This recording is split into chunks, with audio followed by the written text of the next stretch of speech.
Claude is.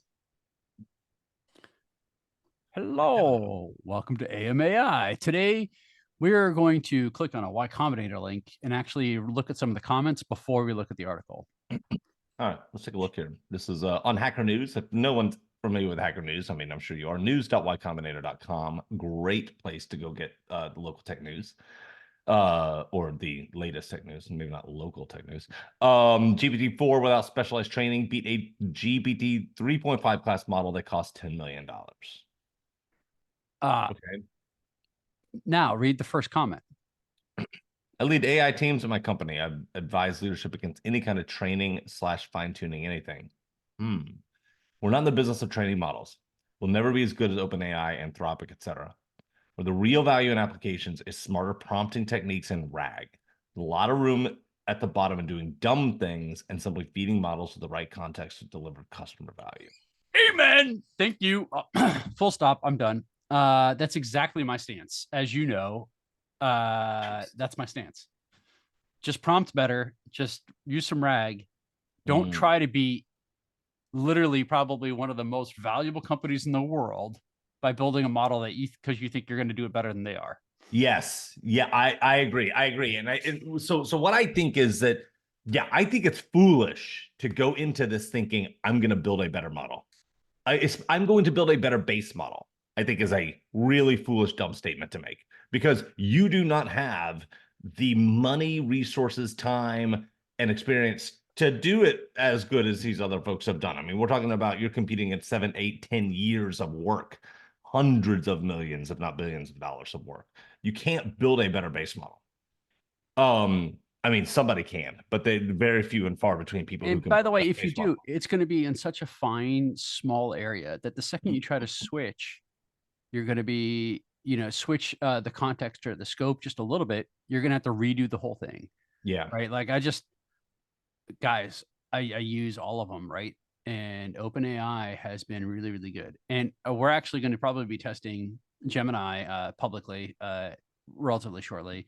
And since it's been upgraded a few times, but you're not going to beat these models. I'm sorry. I love the fact that there are open source models. They just aren't as good. No, what I think where it's going to be, and Sam Altman had said this like last year at some point, and I think this is exactly right because I'm already seeing it in some of the work that we do day to day, actually at work, is I think the model is base models are created by and published by some of the big AI houses, OpenAI, Anthropic, Google, Meta, etc. Right, and then I think what's going to happen is you're going to have this thick middle layer of interstitial models that lay on top of that people will fine tune. LoRa's are the example of this right now. You see it in generative AI that if you go to huggingface.com, you can download or Civit. How do you say it? Savati or whatever. Either way, you can download LoRa's that will sit on and LoRa LORA that I don't remember exactly what that stands for, but it's some acronym. The LoRa sits kind of on top of the base model and fine tunes kind of the top few percent of that model in order for it to get good at generating a specific type of thing, right? And LoRa's are actually very easy to create with a relatively small set of data. And it has a pretty big impact on the quality of generative image-based AI. We did this just last week for a pitch for a potential client where we built a LoRa and had it generate some specific images to this particular potential client of ours.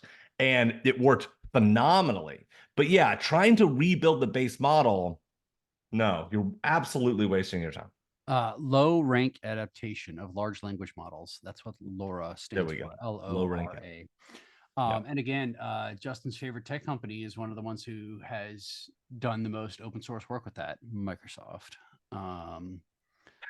They do give you quite a lot of stuff for free there, buddy. Now they do. Click on the article real quick just to see. But generally, guys, like I think This remains one of the most consequential experiments in AI. Bloomberg spent over $10 million training a GPT 3.5 class AI on their own financial data last year, only to find out that GPT-4, 8K, the AI available to billions of people around the world, and without specialized finance training, beat it on almost all finance tasks. God, what a kick in the pants. There was a moment that we thought the proprietary data would let organizations train specialized AIs, but the larger frontier models are just better at most complex tasks. Yeah, I mean, that's it, right? Like, yeah, this is it's the same thing as like thinking about a middle school, someone who's been in elementary school and they have generic school teaching, right? Versus someone who's gone to college and had hundreds of dedicated classes on specific topics. Yep. They're just going to have a broader depth and of general understanding. And ironically, it's the creativity. So the cartoonist who did Dilbert, right? One of his Scott Adams, one of his famous sayings was that you can either be a top 0.0001% talent in something like basketball, or you can be a top 10% talent in 2 or 3 fields and merge those concepts. And he goes, I was kind of good at drawing. But not really, but I was good enough to just like draw shit. I was kind of good at business, but like not really. And I was kind of good at humor, but like not really. But you combine the 3 and all of a sudden I'm a genius. Yeah, right. And so for a long time, we have thought that humans' advantage would be creativity and combining unlike things. Guys, large language models do it every day in a blink of an eye. Yeah. They just combine everything. Right. Right. Because they know everything and they don't forget it. Right. So it's super cool. But hey, this is my warning. Don't build your own AI model unless that's your core business. Again, MBA 101, right? Focus on your core competency. Buy everything else. Buy everything else. Yep. 100%. Yeah. Don't be, it's honestly, it's arrogant. It's arrogant and naive to think that you can do that. Building interstitial models to lay on top of the base model, like LoRa's and other things like that, that do offer fine tuning in that way, totally different story. That I think there's a lot of room for, but thinking you're going to build a better model might be one, like, it's the kind of statement that if you said it in a boardroom, you would get laughed at by anybody that knows anything about tech. By the way, I mean, there are a handful of people that could say that, and I might believe, right? If Mark Zuckerberg says we're going to build a better model, sure. Yeah, but you're not Mark Zuckerberg. But you're not Mark Zuckerberg. Now, the problem with startup founders, a lot of them think that they are. And this is coming from a startup founder. Yeah, I was going to say. I get it. On that note. But let me, yes, actually, let's, I have some other thoughts. We'll record on another episode of AMAI.